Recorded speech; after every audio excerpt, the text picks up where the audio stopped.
Hello welcome नमस्कार स्वागत है। मैं हूं अभिषेक और आप देख रहे हैं अभिषेक एकेडमी का ये ऑनलाइन यूट्यूब चैनल। दोस्तों आज की वीडियो में हम यूपी टेट एग्जाम 2026 के अकॉर्डिंग जो हिंदी का प्रैक्टिस सेट है इससे रिलेटिव प्रश्नों को कवर करेंगे। आज की वीडियो काफ़ी महत्वपूर्ण है, इसलिए आपसे रिक्वेस्ट करेंगे कि पूरी वीडियो लास्ट तक आप लोग देखिएगा और जितने भी प्रश्न हैं सभी प्रश्न के आप लोग आंसर देने का प्रयास करिएगा और कमेंट बॉक्स के माध्यम से बताइएगा कि आपने कितने प्रश्नों को हल कर लिया, क्योंकि आज की वीडियो बिल्कुल आपके सिलेबस पर आधारित है। तो सिलेबस पर आधारित इस वीडियो को पूरा लास्ट तक आप वॉच करिए। आज की वीडियो को स्टार्ट करते हैं। आज की वीडियो का सर्वप्रथम पहला प्रश्न हम लोग देखते हैं कि किस समास में प्रथम पद संख्यावाची तथा अंतिम पद संज्ञा हो वह क्या होता है। तो याद रखेंगे एक समास आप लोग पढ़े हैं कि समास 6 प्रकार के होते हैं मुख्य रूप से, और सभी समास के अपने अपने कुछ पहचान होते हैं। तो एक ऐसा समास होता है जिसमें संख्यावाची शब्द आ जाते हैं, तो उसको हम लोग क्या बोलते हैं, तो उसको हम लोग क्या बोलते हैं दोस्तों, द्विगु समास। द्विगु समास क्या होता है, संख्यावाची होता है। ऑप्शन नंबर सी आपका बिल्कुल राइट आंसर हो जाएगा। तत्पुरुष समास में विभक्ति का लोप होता है, याद रखेंगे कारक विभक्ति का लोप होता है, उसको हम लोग तत्पुरुष समास बोलते हैं। और द्वंद्व समास में योजक चिन्ह लगे होते हैं, उसको हम लोग द्वंद्व समास पहचानने का तरीका होता है। अव्ययी भाव समास आपके उपसर्ग लगे होते हैं, ये इनके पहचानने का तरीका होता है। तो इस प्रकार आप लोग प्रश्न को देखेंगे तो प्रश्न ये आपके सामने बना है कि वह कौन सा समास है जिसमें संख्यावाची शब्द जुड़े होते हैं। तो संख्यावाची शब्द जुड़ने वाले समास को हम लोग द्विगु समास बोलते हैं। ऑप्शन नंबर सी आपका बिल्कुल राइट आंसर हो जाएगा। आगे देखते हैं जलमग्न शब्द में समास होगा। आपको अगर ऐसे मिल जाए दोस्तों तो आप कैसे इसके प्रश्न का आंसर निकालिएगा। जलमग्न आप लोगों को कहीं भी कोई समास मिले ना, सबसे पहले आप लोग पहला काम करिएगा कि समास विग्रह करिएगा। क्या करिएगा दोस्तों, तो सबसे पहला काम करिएगा समास विग्रह। और आपको बता दें कि जलमग्न को जब तोड़िएगा तो जल से मग्न होगा। क्या होगा दोस्तों, याद रखेंगे जब इसका समास विग्रह करिएगा तो जल से मग्न होगा। और आपको पता है कि इससे क्या है, विभक्ति चिन्ह है। क्या दोस्तों, विभक्ति चिन्ह है। और कारक विभक्ति चिन्ह का जिस समास में प्रयोग होता है उसको हम लोग तत्पुरुष समास बोलते हैं। ऑप्शन नंबर बी आपका बिल्कुल राइट आंसर हो जाएगा। एक बार और बता दे रहा हूं, जहां कहीं भी योजक चिन्ह का प्रयोग हो, जैसे कि माता पिता, जैसे ऐसे लिखते हैं ना दोस्तों, आप लोगों को पता है माता बीच में डैश करके यहाँ पे पिता लिखते हैं। इसी तरह भाई बहन बीच में डैश लिखते हैं, आजकल रात दिन में ऐसे करते हैं। तो इसमें सभी में क्या होगा दोस्तों, द्वंद्व समास होगा। ठीक है, तत्पुरुष समास आप लोगों ने देख लिया कि जहां भी कारक विभक्ति का लोप हो उसको तत्पुरुष समास बोलिएगा। राइट बात। अब अव्ययी भाव समास में जैसे कि इसमें क्या होता है, उपसर्ग लगे होते हैं। क्या लगे होते हैं दोस्तों, याद रखेंगे उपसर्ग लगे होते हैं। जैसे आप लोगों को बता दूं प्रतिदिन, याद रखेंगे प्रतिदिन, तो आपका मूल शब्द क्या है, दिन है, और इसमें आपका उपसर्ग लगाया तो प्रतिदिन में आपका क्या होगा, अव्ययी भाव समास होगा। इस तरह हम लोग इसकी पहचान करते हैं। कर्मधारय समास में विशेषण और विशेष आप मिलेगा, तो याद रखेंगे वहां पे कर्मधारय होगा। चलिए आगे चलते हैं। प्रतिदिन शब्द में समास कौन होगा। अभी आपको बताए हैं कि जहां कहीं भी ऐसे शब्द आए ना कि जिसमें उपसर्ग जैसे चीजों का वर्णन मिले तो उसमें आपका अव्ययी भाव समास होगा। इस प्रकार आपका ऑप्शन नंबर डी बिल्कुल राइट आंसर हो जाएगा। दोस्तों आपसे रिक्वेस्ट करेंगे कि वीडियो को जरूर से जरूर लाइक करिएगा। क्यों, क्योंकि आपको मैं कहता हूं कि वीडियो लाइक ही मुझे मोटिवेशन प्राप्त करती है, जिससे मैं आपको अलग अलग प्रैक्टिस सेट, बहुत ज़्यादा प्रैक्टिस सेट लेकर आता हूं और जिससे आपके एग्जाम की तैयारियां बिल्कुल अच्छे तरीके से हो पाती है। ठीक है, चलिए आगे चलते हैं। अगला है पीतांबर पीत है अंबर जिसका व अर्थात विष्णु, इसे कौन सा समास कहेंगे। आपको बता दें पीतांबर में कौन सा समास है, बिल्कुल प्रश्न में घुमा दिया है। तो आपको बता दें दोस्तों, जो आप लोग देख रहे हैं ना पीतांबर, जो ये आपका शब्द है दोस्तों, इसमें कह रहा है कि कौन सा समास होगा। तो आपको बता दें पीतांबर का जब समास विग्रह आप लोग करिएगा तो पीला है जिसका अंबर, और किसका है पीला अंबर, याद रखेंगे दोस्तों भगवान विष्णु का है। किसका है दोस्तों, भगवान विष्णु जी का है। और आप लोगों को मैं बता दूं, आप लोग समास में पढ़े हैं, मैंने आपको पढ़ा है कि जिसमें न प्रथम पद प्रधान हो न द्वितीय पद प्रधान हो तो वह कौन सा समास होता है, मतलब तीसरा पद। याद रखेंगे जिस समास में तीसरे पद की प्रधानता पाई जाती हो, तीसरे पद की प्रधानता पाई जाती हो, तीसरा पद आपका प्रधान हो, तो वहां पे आपका बहुब्रीहि समास होता है। इस प्रकार आपका ऑप्शन नंबर डी बिल्कुल राइट आंसर हो जाएगा। इसको आप लोग याद रखेंगे। ठीक है, एक प्रश्न मैं आपको अभी का अभी बता रहा हूँ, ये प्रश्न बन चुका है, याद रखें कई जगह मैंने इसको देखा हूँ दोस्तों, तो आपको बता रहा हूँ। जैसे कि ये सब प्रश्न कहता है वह समास बताइए जिसमें दोनों पद प्रधान होते हैं। जिसमें दोनों पद प्रधान नहीं होते हैं उसको हम बहुब्रीहि समास बोलते हैं, और जिसमें दोनों पद प्रधान होते हैं उसको हम लोग द्वंद्व समास बोलते हैं। याद रखिएगा दोस्तों, उसको हम लोग क्या बोलते हैं, द्वंद्व समास बोलते हैं, दोनों पद जिसमें प्रधान होते हैं। चलिए आगे चलते हैं। अगला 5 नंबर प्रश्न को हम देखेंगे दोस्तों। 5 नंबर प्रश्न क्या कह रहा है कि अधोलिखित किस वाक्य में अकर्मक क्रिया, अकर्मक क्रिया, सकर्मक क्रिया आपको मैंने बहुत अच्छे तरीके से बताया हूँ। और वहाँ पे मैंने आपको प्यारे बस यही चीज़ बताया हूँ कि अकर्मक क्रिया वह क्रिया होती है जिसमें एक निश्चित कार्य का होना न पाया जाता हो, और सकर्मक क्रिया वह क्रिया होती है जिसमें एक निश्चित कार्य का होना पाया जाता है। जैसे राम खाना खा रहा है, ठीक है, चालक गाड़ी चलाता है, श्याम हंसता है, माँ स्वेटर बिनती है। ये ऑप्शन आप लोग देखिएगा सबसे पहले, और ऑप्शन में आप लोग चीज़ों को देखेंगे तो रामू खाना खा रहा है तो यहाँ भी किसी निश्चित कार्य का होना पाया जा रहा है, ठीक है। चालक कोई ड्राइवर है, गाड़ी चला रहा है तो यहाँ भी किसी कार्य का होना पाया जा रहा है। और याद रखेंगे अगर माँ जी स्वेटर बिन रही है तो माँ स्वेटर बिन रही है, तो यहाँ भी एक निश्चित कार्य का होना पाया जा रहा है। लेकिन आपको बता दें हंसना सोना ये सभी क्या है दोस्तों, ये आपके जो दोस्तों याद रखेंगे ये आपके अकर्मक क्रिया हैं। और दिया है कि निम्नलिखित में से कौन अकर्मक क्रिया है, तो श्याम हंसता है, ये निश्चित कार्य किसी कार्य को नहीं दर्शा रहा है। ऑप्शन नंबर सी आपका बिल्कुल राइट आंसर हो जाएगा। इस बात को याद रखेंगे, हंसना रोना सोना ये किसी कार्य के अंतर्गत नहीं आते हैं, तो ये अकर्मक क्रिया के एग्जाम्पल होंगे।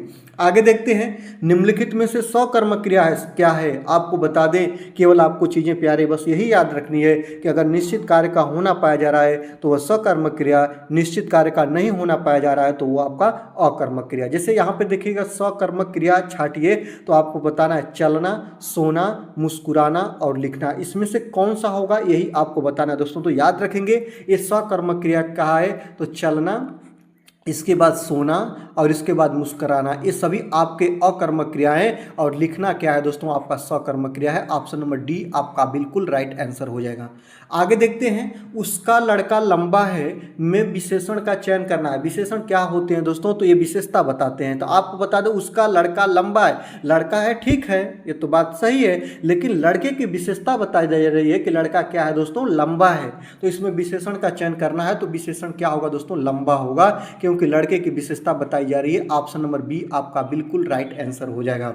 आगे देखते हैं दोस्तों, बात करेंगे हम क्वेश्चन नंबर 8 की कि निश्चयवाचक सर्वनाम कौन सा है, आपको यही बताना है। मुख्य रूप से आपके 11 सर्वनामों की व्याख्या मिलती है हिंदी में, और निश्चयवाचक सर्वनाम कौन सा होगा आपको यही बताना है। आपको बता दें निश्चयवाचक सर्वनाम वो होता है जो क्रिया की निश्चितता को प्रकट करता है, जैसे क्या, कुछ, कौन। याद रखेंगे ये निश्चय शब्द नहीं है, ये भी निश्चय शब्द नहीं है, ये भी निश्चय चीज़ों को नहीं दर्शाएगा। या आप जब इसका वाक्य प्रयोग करेंगे ना तो आपको मिलेगा आपने क्या लिया, तो ये निश्चय नहीं ना है कि आपने क्या लिया। आपने कुछ ले लिया, ये भी निश्चय नहीं है। कौन आ रहा है, ये भी निश्चय नहीं है कि कौन आ रहा है। लेकिन याद रखेंगे यह चीज़ या यह सामान, यह ले लो, तो यह निश्चित चीज़ है दोस्तों। याद रखेंगे यह सर्वनाम, यह जो है यह निश्चयवाचक सर्वनाम होगा। ऑप्शन नंबर डी प्यारे आपका बिल्कुल राइट आंसर हो जाएगा। दोस्तों आपसे रिक्वेस्ट करेंगे कि वीडियो को केवल अपने एक ऐसे सहपाठी के साथ शेयर कर दीजिएगा जिनको ये वीडियो मिले और उनका भी मदद हो सके और साथ में मेरी भी मदद हो सके। वीडियो को लाइक कर दीजिएगा दोस्तों, एक प्यारा सा कमेंट भी कर दीजिएगा। और चलिए आगे चलते हैं, 9 नंबर प्रश्न की बात करते हैं। लड़का दौड़ता है, इस वाक्य में लड़का किस संज्ञा का उदाहरण है, आपको यही बताना है। संज्ञा क्या होती है, किसी वस्तु, स्थान, नाम की जो चीज़ें होती हैं उनको हम संज्ञा बोलते हैं, ठीक है। और आपको बता दें संज्ञा मुख्य रूप से 5 प्रकार की होती है, व्यक्तिवाचक, जातिवाचक, द्रव्यवाचक, समूहवाचक। ये सभी जो दोस्तों क्या होती है, संज्ञा के उदाहरण होते हैं, एग्जाम्पल होते हैं, संज्ञा के प्रकार होते हैं और उसके कुछ एग्जाम्पल होते हैं। आपको जैसे बता दूं, देखिएगा यहाँ पे क्या है, लड़का दौड़ता है। लड़का क्या होगा, सबसे पहले मैं बता दूं जातिवाचक होगा। क्यों, क्योंकि किसी लड़के का नाम नहीं लिया, यही लड़का का नाम लेता, राम कह देता, श्याम कह देता, रामू कह देता, सोहन, मोहन, जो भी कुछ चीज़ कह देता, अगर उसका नाम लेता दोस्तों तो वह क्या होता, वो व्यक्तिवाचक। अगर किसी का नाम लेके कहे ना तो वह व्यक्तिवाचक होगा। जैसे आप लोगों को बता दूं, जैसे एक जिला कह दे, जिला, बस जिला शब्द ले तो जिला क्या होगा, आपका जातिवाचक होगा। लेकिन यही जिला का नाम ले ले कोई तो याद रखेंगे व्यक्तिवाचक होगा। कोई प्रदेश का बात करे तो जातिवाचक होगा, और यही प्रदेश का नाम ले ले तो क्या होगा दोस्तों, वो व्यक्तिवाचक होगा। राइट बात। जैसे भावनाओं को प्रकट किया जाए तो भाववाचक होगा, जैसे कि मिठास, चला नहीं जा रहा, बैठा नहीं जा रहा, बोला नहीं जा रहा, ये भावनाएं होती है दोस्तों, ये भाववाचक संज्ञा को दर्शाती हैं। जातिवाचक जहाँ एक से अधिक वस्तुएं मिलती है, और समूहवाचक याद रखेंगे जहाँ कहीं ग्रुप की बात कही जाए वहाँ पे समूहवाचक होता है, इस बात को याद रखेंगे, ठीक है। इसके बाद आपका द्रव्यवाचक होता है, और द्रव्यवाचक विसंज्ञा विसंज्ञाएं होती है जिनका हम नाप तोल कर सकते हैं। खाने पीने की जो चीज़ें होती हैं वो द्रव्यवाचक संज्ञा के उदाहरण के रूप में आपको मिलती हैं। चलिए आगे चलते हैं, 10 नंबर की बात करते हैं कि निम्नलिखित में से किस विकल्प में सभी शब्द भाववाचक संज्ञा शब्द है। आपको ही बताना दोस्तों, भाववाचक सभी में कौन है, ऑप्शन कौन ऐसा है जिसमें सभी भाववाचक को दर्शा रहा है, ये आपको बताना है दोस्तों। याद रखेंगे, यहाँ पे देखिएगा आपका अमीर गरीब समूह मिठास, याद रखेंगे समूह क्या होगा आपका, ये जो दोस्तों याद रखेंगे आप लोग व्यक्तिवाचक भाववाचक जातिवाचक द्रव्यवाचक ये सब चीज़ें देखे हैं ना दोस्तों, तो याद रखेंगे ये समूह आपका समूहवाचक हो जाएगा, मिठास आपका भाववाचक हो जाएगा, अमीरी गरीबी जो दोस्तों आप लोग देख रहे हैं ये भी आपका इसमें आपका भाववाचक नहीं मिलेगा। यहाँ पे देखिएगा जवानी खटास पुस्तक गंगा, आप लोग देखिएगा गंगा क्या हो जाएगा, ये व्यक्तिवाचक का एग्जाम्पल हो जाएगा। यहाँ पे देखिएगा रसीला है, कड़वाहट है, बुढ़ापा है, उन्नति है, इस सब में क्या होगा दोस्तों, ये भावनाएं प्रकट कर रही है, यहाँ पे भाववाचक होगा। ऑप्शन नंबर सी आपका बिल्कुल राइट आंसर हो जाएगा। यहाँ पर देखिएगा ना सूर्य क्या होगा, सूर्य आपका व्यक्तिवाचक होगा क्योंकि यह किसी का नाम है, किसी एक ही चीज़ों को एक ही वस्तु को डिनोट करता है, इसलिए यह आपका व्यक्तिवाचक हो जाएगा। आगे देखते हैं, 11 नंबर की बात करते हैं कि निम्न में से कौन सा शब्द पुल्लिंग है, यही आपको बताना है दोस्तों। तो याद रखेंगे पुल्लिंग बताना है, तो आपको बताए हैं कि जो भी कोई शब्द स्त्रीलिंग पुल्लिंग पूछे तो अपना उसको शब्द का वाक्य में प्रयोग करिएगा, ठीक ना। मेरे जैसे इसमें आप लोग देखिएगा कि इसमें कौन सा पुल्लिंग है ये आपको सर्वप्रथम बताना है, तो मैं आपको बता दूं मेरे ऊपर दया कीजिए, याद रखेंगे ये मेरी दया है। तो याद रखेंगे दया आपके क्या है दोस्तों, स्त्रीलिंग है, भाषा सदैव स्त्रीलिंग में प्रयोग होती है। और याद रखेंगे माया भी आपकी स्त्रीलिंग है, लेकिन जो आभार है ना दोस्तों, मैं आपका आभार प्रकट करता हूं, तो ऑप्शन नंबर डी आपका बिल्कुल सही हो जाएगा। क्यों, क्योंकि दोस्तों आपको पता है कि ये आपके पुल्लिंग का उदाहरण है, पुल्लिंग का एग्जाम्पल है, राइट बात। आगे देखते हैं, निम्न में से कौन सा शब्द स्त्रीलिंग है, ये आपको बताना है दोस्तों। याद रखिएगा विवाद, याद रखेंगे यह मेरा विवाद था, याद रखेंगे यह आपका क्या होगा दोस्तों, याद रखेंगे पुल्लिंग में मिलेगा। सार जो देखते हैं कि यह पाठ का पूरा सार है, सारांश आप लोग नहीं देखते हैं, सुने होंगे, तो पाठ का पूरा सार विस्तृत रूप में लिखा हुआ था, तो याद रखेंगे ये भी आपका पुल्लिंग में मिलेगा। याद रखेंगे रूप भी पुल्लिंग में मिलेगा, लेकिन जो दोस्तों आप लोग ये आय देख रहे हैं ना कि यह मेरी आय इतनी है, ये सदैव आय जो होती है वो स्त्रीलिंग में मिलती है। ऑप्शन नंबर डी आपका बिल्कुल राइट आंसर हो जाएगा। कहीं भी आपको पुल्लिंग स्त्रीलिंग चीजें देना, आप उसका सर्वप्रथम अपने वाक्य में प्रयोग करना सीखिएगा, और वहां से स्त्रीलिंग पुल्लिंग आपका पानी की तरफ साफ साफ झलकने लगेगा, दिखने लगेगा। आगे देखते हैं, कारक के भेद कितने होते हैं, कारक के पूरे 8 भेद होते हैं, और इनमें विभक्ति चिन्ह होती हैं। ऑप्शन नंबर डी आपका बिल्कुल राइट आंसर हो जाएगा। कारक के प्रकार आपको बता दे रहे हैं, कर्ता कारक, इसके बाद कर्म कारक, करण कारक और संप्रदान कारक, अपादान कारक, संबंध कारक, अधिकरण कारक और संबोधन कारक, सभी के अपने चिन्ह होते हैं, और सभी चिन्ह को आपको याद रखना है, क्योंकि जब तक आप चिन्ह को याद ना रखिएगा तब तक आप कारक की पहचान ना कर पाइएगा। ये बात को आप लोग बिल्कुल याद रखिएगा। हिंदी में कारक 8 होते हैं, संस्कृत में कारक कितने होते हैं प्यारे, याद रखेंगे, जो संस्कृत पोर्शन लिए होंगे वो 6 होते हैं, बात को याद रखेंगे। चलिए आगे देखते हैं, साधु का स्त्रीलिंग क्या होता है, तो साधु का स्त्रीलिंग आपका साध्वी होगा। क्या होगा दोस्तों, साध्वी होगा। ऑप्शन नंबर बी आपका बिल्कुल राइट आंसर हो जाएगा। आगे देखते हैं, संज्ञा का प्रकार नहीं है, व्यक्तिवाचक जातिवाचक द्रव्यवाचक समूहवाचक ये सभी आपके संज्ञा के प्रकार हैं, लेकिन दोस्तों देशवाचक संज्ञा कोई संज्ञा नहीं होती है। ऑप्शन नंबर सी आपका बिल्कुल राइट हो जाएगा दोस्तों, ठीक है। एक बार पुनः आपसे रिक्वेस्ट करूंगा कि आप लोग वीडियो को लाइक कर लीजिए, क्योंकि एक वीडियो बनाने में दोस्तों काफ़ी मेहनत करनी पड़ती है, काफ़ी चीज़ों को करना पड़ता है, तो इसलिए आप वीडियो को लाइक करके मोटिवेट प्रदान करिए, और जिससे आपको और भी वीडियो मिलती रहे। चलिए आगे देखते हैं, 16 नंबर की बात करते हैं। मैं काम से जा रहा हूँ, वाक्य में से का कारक है, ये आपको बताना है दोस्तों। तो जो आप लोग वाक्य देख रहे हो ना, इस वाक्य में कौन सा कारक है यही आपको बताना है दोस्तों। तो याद रखेंगे, आपको मैंने बताया है कि से जो होता है ना, 2 जगहों पे आपके कारक में आते हैं, ठीक है। से अलग होने के भाव में आए तब आपका अपादान कारक होगा, याद रखेंगे अपादान कारक होगा। और से याद रखेंगे, जैसे मैं कलम से लिख रहा हूं, से जब माध्यम की चीज के रूप में आए, जैसे मैं काम से जा रहा हूं, काम क्या है दोस्तों, माध्यम है, याद रखेंगे। मैं गाड़ी से जा रहा हूं, मैं बस से जा रहा हूं, ऐसे चीजें आए ना, तब वहां पे आपका कौन सा कारक होगा, तो करण कारक होगा। करण का भी चिन्ह होता है से या के द्वारा, याद रखिएगा। तो जो आपका ऑप्शन नंबर बी आपका बिल्कुल राइट आंसर हो जाएगा, इस बात को याद रखेंगे।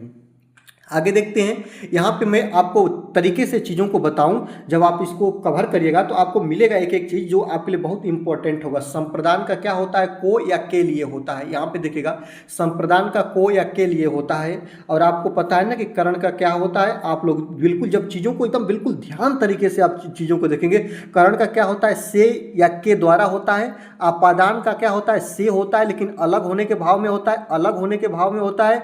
और अधिकरण का चिन्ह क्या होता है, में या पर होता है। क्या होता है दोस्तों, में या पर होता है। इसको याद रखिएगा। आगे देखते हैं, लड़का पेड़ से गिरा। अब पेड़ देखिएगा, आप लोगों को मैं यहाँ पे बता रहा हूँ, पेड़ यहाँ पे है और लड़का यहाँ पे है। लड़का पेड़ से क्या हो रहा है दोस्तों, गिर रहा है। तो जब एक वस्तु दूसरे वस्तु से अलग होने के जैसी भाव में आए तो वहाँ पे से आए, और अलग होने के भाव में आए, अलग ही होने के तो भाव में आ रहा है, तो वहाँ पे आपका अपादान कारक होगा। ये बात याद रखेंगे, अपादान कारक। ऑप्शन नंबर ए आपका बिल्कुल राइट आंसर हो जाएगा। ये बिल्कुल ध्यान रखिएगा।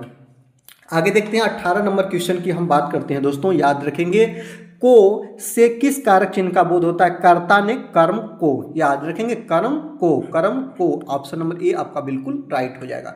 आगे देखते हैं, रमा विद्यालय से घर आती है में कारक चिन्ह कौन होगा, आपको यही बताना है दोस्तों। याद रखेंगे, रमा जो है वह विद्यालय से कहाँ आती है दोस्तों, घर आती है। विद्यालय से अलग हो रही है रमा, और से जब अलग होने के भाव में आता है तो अपादान कारक होता है। ऑप्शन नंबर ए राइट हो जाएगा।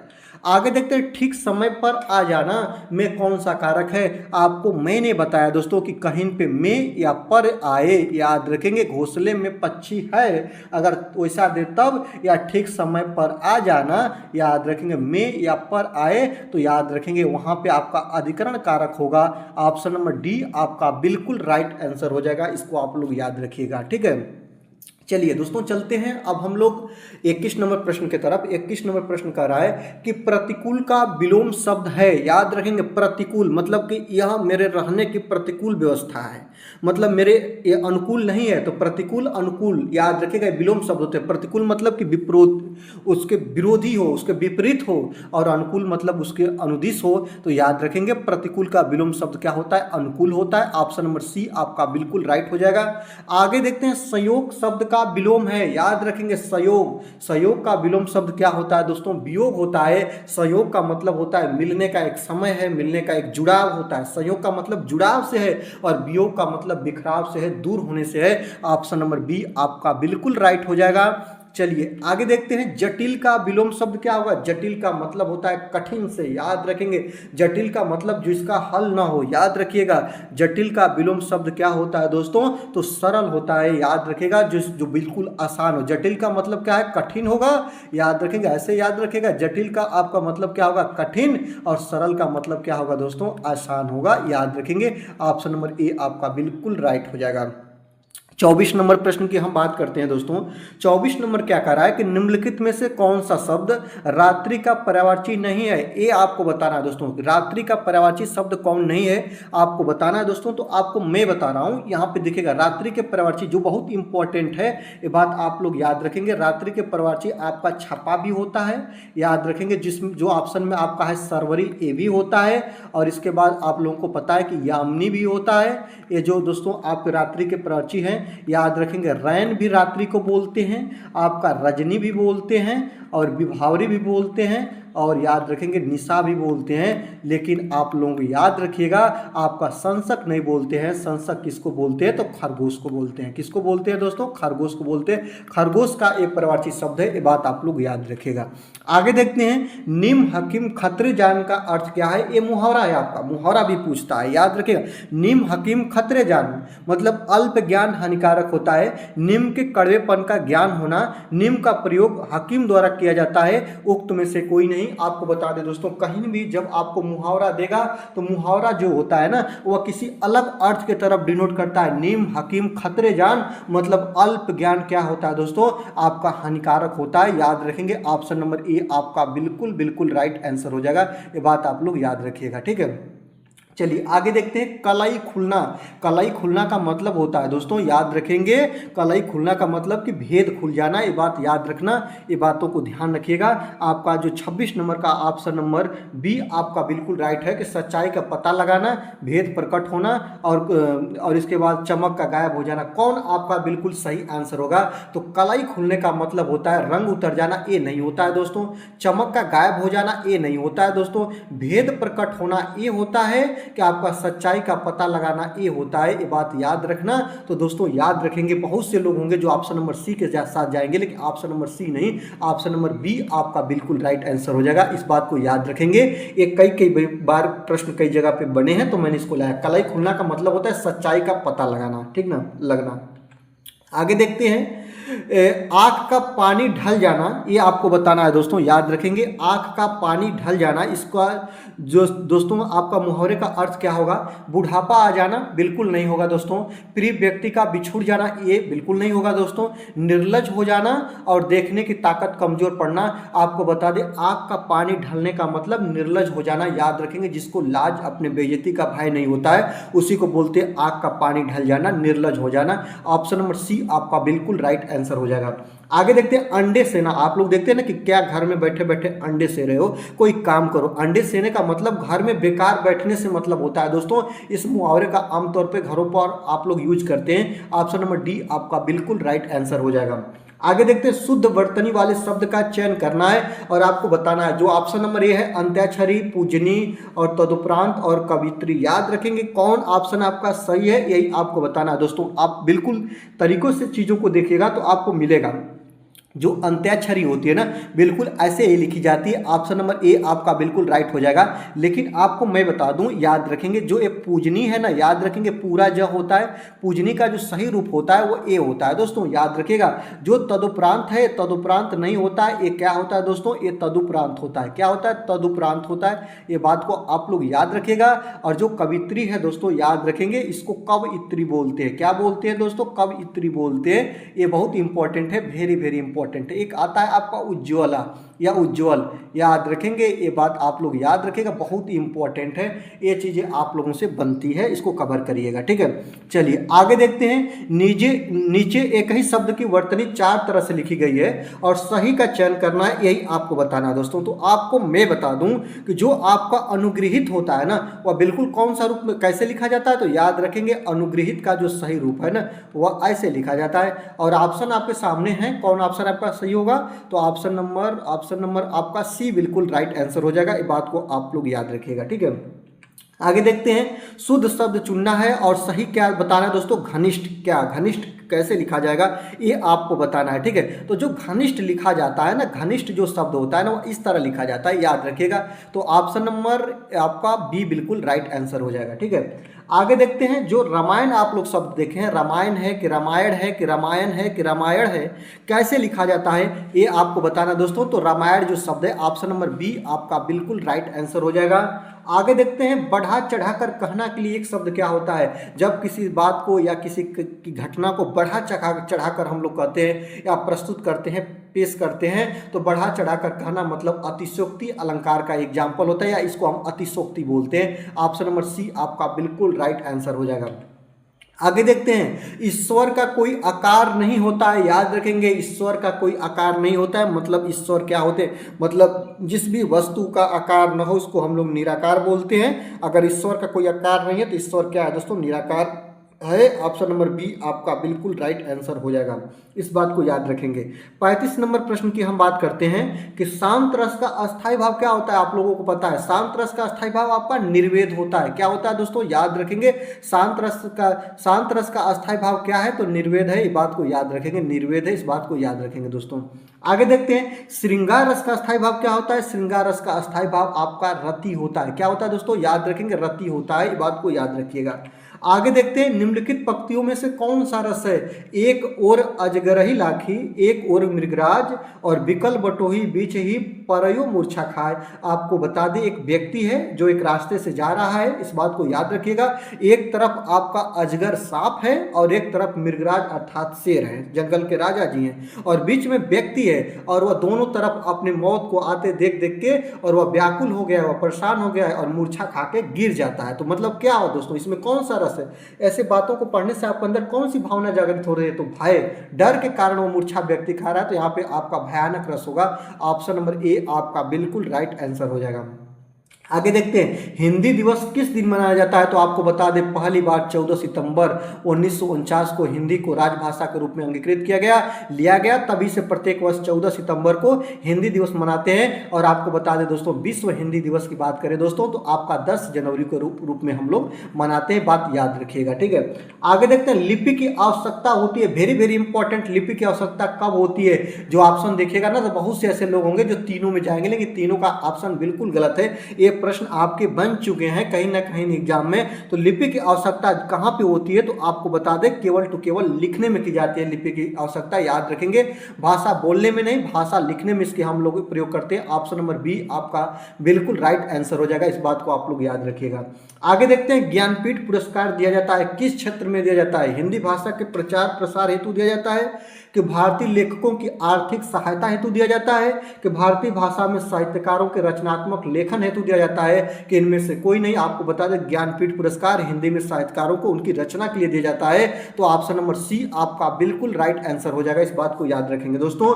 आज की वीडियो में बस इतना ही।